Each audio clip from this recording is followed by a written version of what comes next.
Anjaneyulu sir time ఎంత? నీకెన్నిసార్లు చెప్పాలరా ఆ గడియారంలో బ్యాటరీ మార్చమని? ఎండి గారు టైం తెలుసుకోవాల్సినప్పుడల్లా ప్రతిసారి నన్నే పిలవాల్సి వస్తుంది. అది మార్నింగ్ 11. అయిపోయిన బ్యాటరీ గురించి ఆగిపోయిన గడియారం గురించి అడగటానికి నిన్ను పిలవలేదు. లేటుగా ఎందుకొచ్చావు? తొందరగా వచ్చి పీకేదే ఉంది సార్. మీరు విన్నది కరెక్టే, తొందరగా వచ్చి పీకేదే ఉంది అన్నాను. ఆంజనేయులు, ఏదో చిన్నప్పుడు మీ నాన్న దగ్గర చదువుకున్నాను కదా అని ఆయన గురుదక్షిణగా నిన్ను భరిస్తూ వచ్చాను. నన్నేమైనా అను కానీ నా ఛానల్ ఏమైనంటే నేను ఊరుకోను. ఉన్నదంతా ఊడ్చి తిరిగి పెట్టా.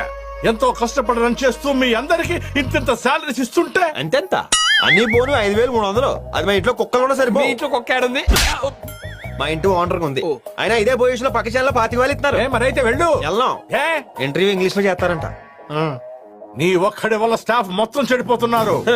ఒక్కడి వల్ల చెడిపోవడం బాగుపడడం అనేది జరిగితే అమెరికా నిండా బిల్ గేట్స్ ఉండాలి.